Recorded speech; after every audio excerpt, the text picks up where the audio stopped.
success stories. Meet Sai Kadam, a shining star from LabMIMS, the Akanksha Foundation School, Pune, who scored an outstanding 97% in the SSC board exams, securing second place across all Akanksha schools. Sai was not just a topper but a dedicated learner, always active in class discussions and school activities. Her love for art was seen in her vibrant drawings and creative crafts. Known for being studious, helpful, and full of positivity, Sai's journey is a true reflection of hard work, talent, and consistency. We are proud of you, Sai. You inspire us all. Welcome to Labman School Mazar. Today we bring to you a special episode of Success Stories.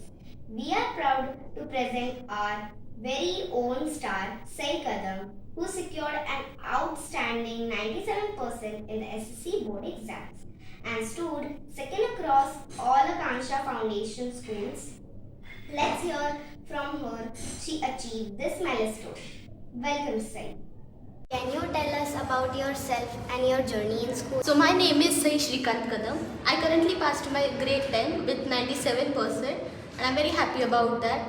Anyways, I live in Bobodi, Pune, which is in Maharashtra, and my hobbies are art and craft and cooking sometimes. And talking about my journey in school, it was an amazing and very fabulous journey. When I look back in those days now, I feel very nostalgic because when I used to be here as a child, it was an amazing experience and I hope you enjoy this journey too. How did you feel when you saw your result 97%? Who was the person who told? Okay, so 97% was a very unbelievable and unexpected marks to me. I personally told my mother first because she is like my best friend and I know that she won't hurt my feelings even if I got less marks. So the first person I concerned was my mother, and I was very astonished to see that I got 97% and I was so damn nervous when I saw it. When the result came, I was my eyes filled with tears with joy and happiness. Yeah. How did you plan your daily and weekend study routine? Did you follow any timetable? Okay, so initially before joining the coaching classes in JSM, I used to think that timetable is just a waste of time and useless and it burdens me a lot. But as the time passed, I realized that following a timetable is very important in the daily routine. So yeah, there was a specific timetable which I used to follow. I cannot share you the whole timetable, but I can only tell you that if you make a certain timetable and follow it very desperately, then you can move to the goal of 97 or whatever your 90 plus goal is.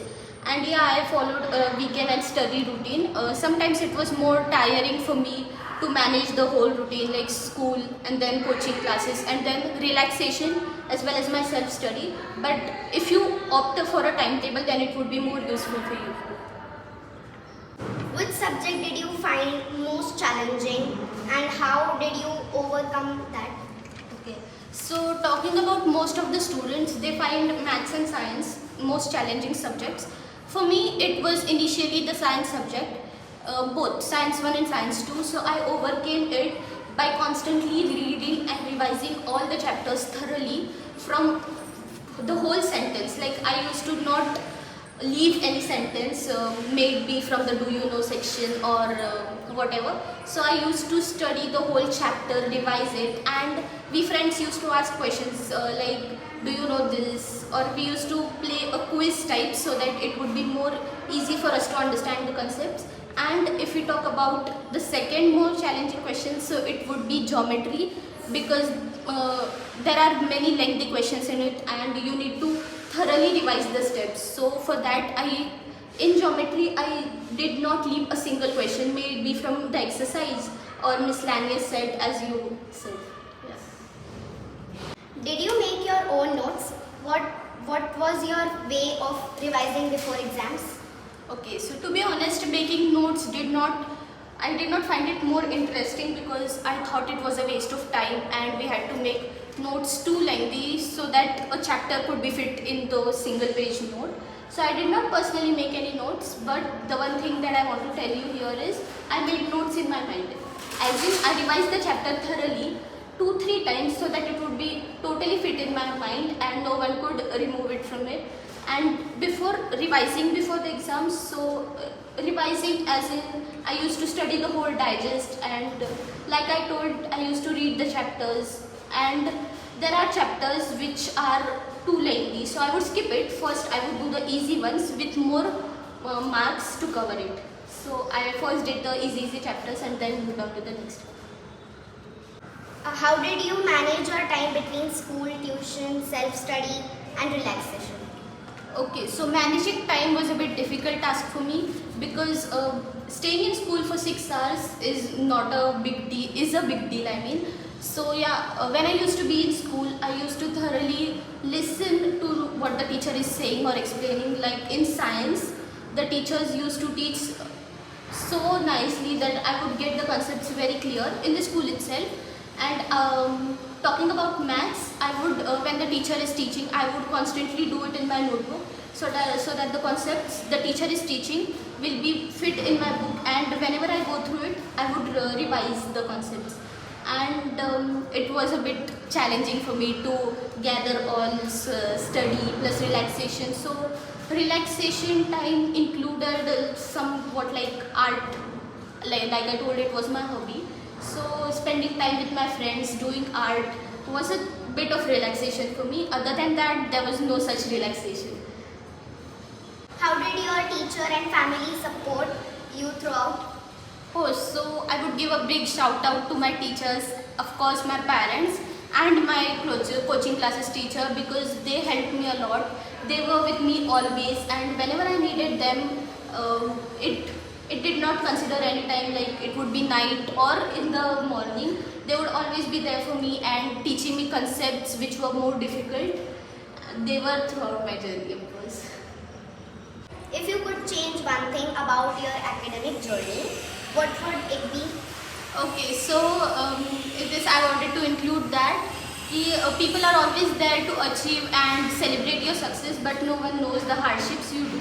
So there are many mistakes that I did, even though it was a great success for me to celebrate. So the one mistake that I want to highlight here is I did not focus on 10th more seriously. I did not took it more seriously initially in the starting months, but as time passed away, I realized that I should have started earlier. I should have taken it more seriously so that it would not burden me in the last few months. What was your screen time during the academic year? Okay, so my screen time would basically be 10 to 15 minutes of YouTube. Other than that, I did not use any social media, of course. And WhatsApp sometimes to check the notes and the scripts or referring to Park Momaya. That was my screen time. Other than that, I did not use any social media. But it's not mandatory that you don't have to use any social media during your 10th grade. It's totally up to you that how much you get distracted from it, and it does not matter, I mean. Did you want to give any success mantra to prepare for board exams to our students? Yeah, so the success mantra I want to give is to believe in themselves. As the more you work hard and the more you work hard, the more you will get closer to achieve. So where there is a will, there is definitely a way. So you should not get distracted by anything else, because 10th is a teen age. So there are distractions, but despite of the distractions, you should be passionate towards your goal, and you should change, because change comes from within, and if you change, you will get the power to change the whole world. So change is important in 10th grade. That's what I think. Thank you. Thank you so much, Sai, for sharing your journey. Your story will seriously inspire many students to dream big, work hard. We wish you all the best for your